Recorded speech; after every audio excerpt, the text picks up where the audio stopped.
স্বপ্ন পূরণ করতে হলে স্বপ্ন দেখার সাহস রাখতে হবে, সেই প্রমাণই দিলেন পশ্চিম মেদিনীপুরের এক চা বিক্রেতা। মেয়ের হাসির জন্য 4 বছর ধরে জমানো খুচরো পয়সা নিয়েই হাজির হলেন বাইকের শোরুমে, আর সেই দৃশ্য এখন নেট দুনিয়ায় ভাইরাল। গ্রামের এক কোণে ছোট্ট চায়ের দোকানই তার জীবনের ভরসা, কিন্তু সেই দোকানেই বসলো স্বপ্ন পূরণের আসর। প্রায় 4 বছর ধরে তিল তিল করে 10 টাকার কয়েন জমিয়ে মেয়ের মুখে হাসি ফোটানোর প্রচেষ্টা চন্দ্রকোনার মৌলা গ্রামের বাচ্চু চৌধুরী। এক ড্রাম ভর্তি খুচরো টাকা নিয়ে পৌঁছে গেলেন মোটর বাইকের শোরুমে। মোট 69,000 টাকার সেই স্বপ্নের ভান্ডার খুলতেই অবাক কর্মীরা। প্রায় 8 জন কর্মী মিলে 2 ঘন্টারও বেশি সময় ধরে গুনলেন সেই খুচরো পয়সা। পয়সাটা আমরা এখানে আমাদের মেঝেতে ঢাললাম, ঢালার পরে আমরা তখনও আইডিয়া করতে পারিনি কত টাকা হবে।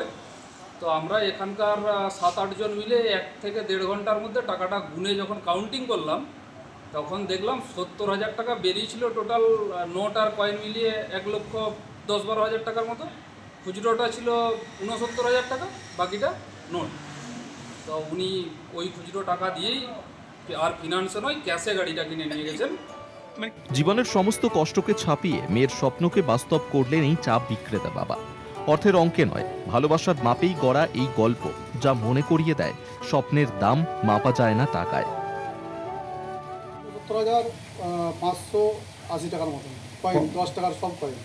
কত বছর ধরে জমা? 4.5 বছরের মতো। মোটরসাইকেল নেবো, ছোটো পয়সা বলে বাবাটা কুটি নেবে। আমি এখন কোথাও পয়সা হবো করে নেওয়ার পরে সেটাকে মোটামুটি আস্তে আস্তে করে একটা ইয়ে করে মেয়ে ছেলের একটা আশা স্বপ্ন, মেয়ে ছেলেও কিছু টাকা দিয়েছিল, ক্যাশ 10,000 টাকা মতো সেটা জমি রেখেছিল, সেই হিসাবে সে নোট দিয়েছিল 100 টাকার নোট। বাকিটা দিয়ে এটা দিয়ে মোটামুটি আজকে একটা স্বপ্ন সফল হয়েছে।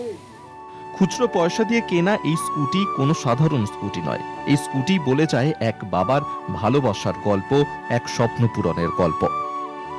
চন্দ্রকোনা থেকে মধুসূদন ভট্টাচার্যের রিপোর্ট, কলকাতা টিভি।